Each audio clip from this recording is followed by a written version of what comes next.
Assalamualaikum warahmatullahi wabarakatuh. Halo semuanya, apa kabar? Semoga sehat selalu ya. Kali ini kami dari kelompok 1 akan menjelaskan materi tentang pengaruh positif dan negatif kemajuan iptek terhadap negara Republik Indonesia.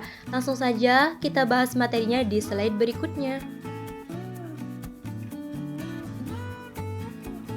Pengaruh positif dan negatif kemajuan iptek dapat berpengaruh terhadap beberapa aspek. Di antaranya ada aspek politik. Iptek juga berpengaruh di aspek politik, ada pengaruh positif dan negatifnya juga. Kita bahas yang pertama, pengaruh positif. Contoh pertama yaitu memberikan dorongan yang besar bagi konsolidasi demokrasi di banyak negara. 2. Meningkatkan hubungan diplomatik antar negara. 3. Memberikan peluang untuk lebih menegakkan nilai-nilai demokrasi. 4. Memperluas dan meningkatkan hubungan dan kerjasama antar daerah. Dan yang terakhir, 5. Adanya peranan besar rakyat dalam pengembangan pemerintahan. Kita bahas yang kedua, pengaruh negatif. Contoh yang pertama yaitu negara tidak lagi dianggap sebagai pemegang kunci dalam proses pembangunan. 2. Timbulnya gelombang demokratisasi yang berlebihan dan bertentangan dengan ideologi negara. 3. Adanya ancaman disintegrasi bangsa dan negara yang akan menggoyahkan NKRI. 4. Semakin meningkatnya nilai-nilai politik individu, kelompok, oposisi, diktator mayoritas atau tirani minoritas.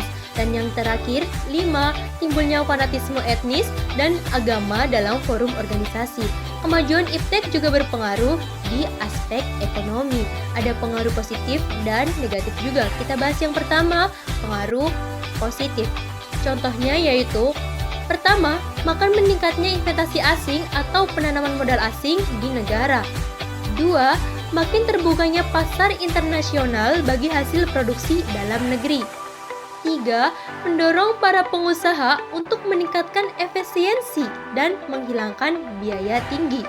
4. Meningkatkan kesempatan kerja dan devisa negara. Dan yang terakhir 5. Meningkatkan kemakmuran masyarakat. Kita bahas selanjutnya pengaruh negatif.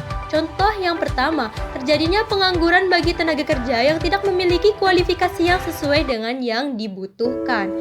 2. Sifat konsumtif sebagai akibat kompetisi yang ketat pada era globalisasi akan juga melahirkan generasi yang secara moral mengalami kemerosotan, konsumtif, boros, dan memiliki jalan pintas yang instan. Kemajuan iptek juga berpengaruh di aspek sosial budaya, mempunyai pengaruh positif dan negatif.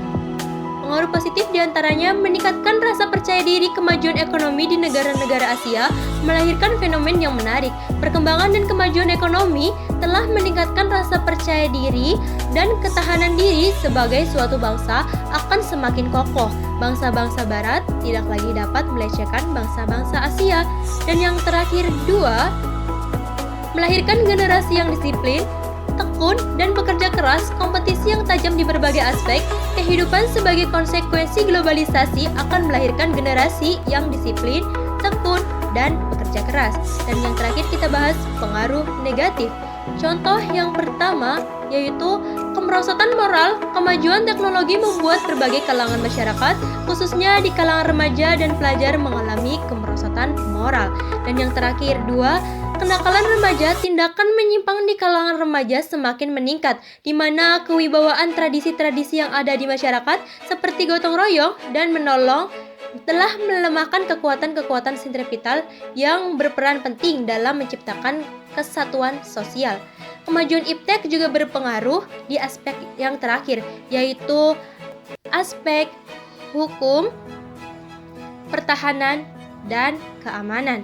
Mempunyai pengaruh positif. Di antaranya yang pertama, makin menguatnya supremasi hukum, demokrasi, dan tuntutan terhadap dilaksanakannya hak asasi manusia. 2. Menguatnya regulasi hukum dan perbuatan peraturan perundang-undang yang memihak dan bermanfaat untuk kepentingan masyarakat. Dan yang terakhir kita bahas, pengaruh negatif. Contoh yang pertama yaitu penyalahgunaan satelit oleh para teroris seperti melacak kondisi tempat yang akan melakukan kejahatan. Dan yang terakhir 2, melalui media internet, pelaku teroris dapat berkomunikasi dengan sesama teroris maupun untuk mencapai pengikut. Sekian dari kelompok 1, kurang lebihnya mohon maaf. Jangan lupa mematuhi protokol kesehatan dan jangan lupa komen, like, share, and subscribe. Terima kasih sudah menonton.